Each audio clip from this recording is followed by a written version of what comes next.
And then finally the day came when we were wagoned, and you've heard that story probably many times, but my story was that we were made to wait on the railway sidings for ages. It was chaos, absolute chaos, people screaming and relatives wanting to stay together and not being able to stay together. And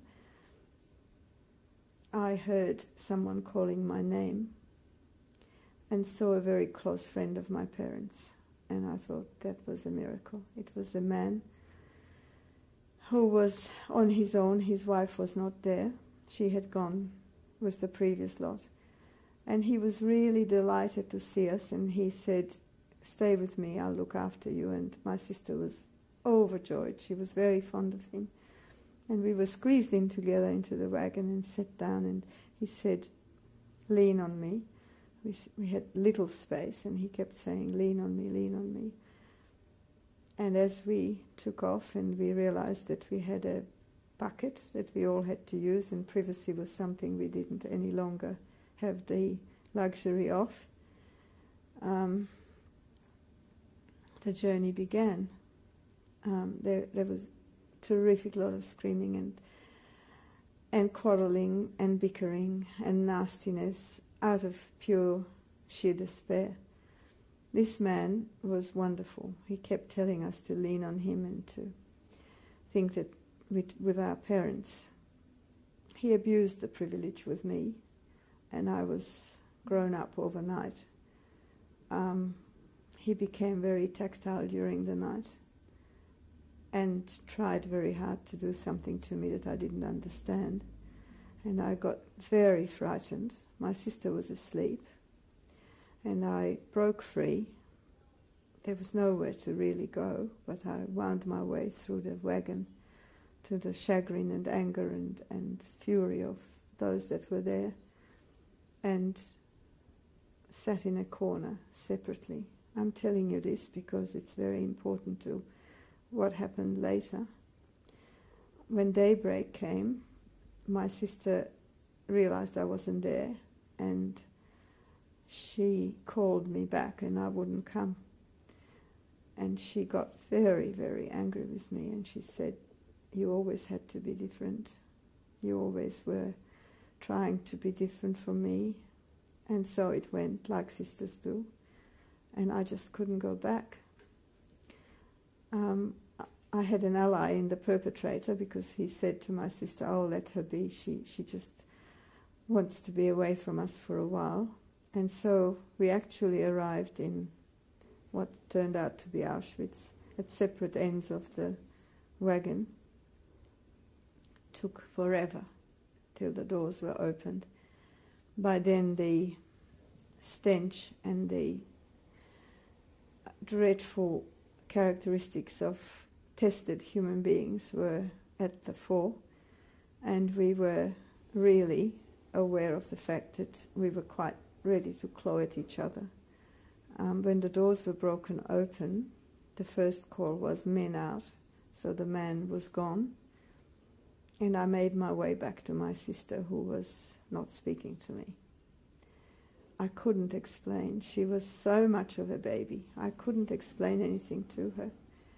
And we left the wagon very, very angry with each other, with the words of my mother ringing in my ears that I had to be the big one and look after her whatever happened. And I literally held her hand in a vice. She was forever trying to break free from me. We stood in line, it was dark, for a long, long time, and there were very strong overhead lights. I don't recall, yes, I do recall the gates of Auschwitz, because there was music playing, and I saw the band playing, and I couldn't quite work out. They all looked like stone statues, but they were actually making music. I see the sign, "Work is to free you." And I was reassured, I suppose, and I went in with my sister and held and clutched, and She was practically biting to get free from me. And then before we could realize what was happening, we were standing right in front of a most stunning-looking man. I was aware by then of males. I've never seen a man as beautiful, I don't remember, with several huge Alsatians around him, and the, by now, popular vision of him with the pointer that he used. And he was pointing in my direction and telling me to go right, and pointing to my sister to go left. Who are the children in this photo? The little one is Vera, the bigger one is myself. I chose this photograph for two reasons. A, it was photographed at my grandparents' home in Sered, which is the very place where we started our journey into hell.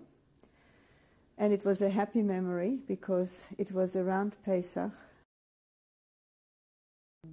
This incident, I don't want to tell you what happened in Częstochowa with this couple. I don't like to talk about this. Perhaps it's not,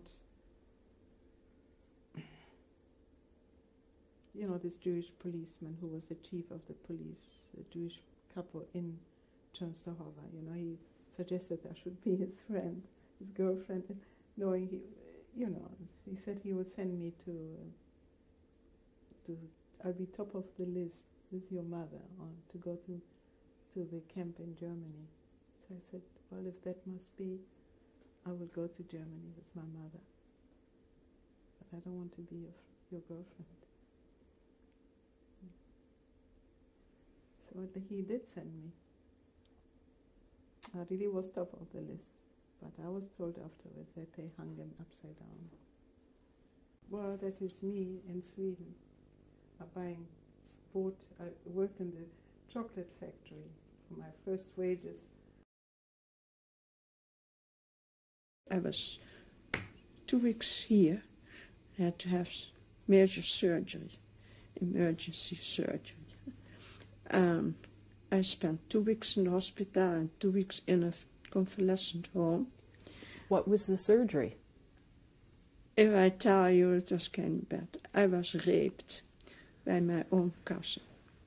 He took me home. I visited my cousin in New York. She was very nice and he was terrible. And he took me home and went to a dark street.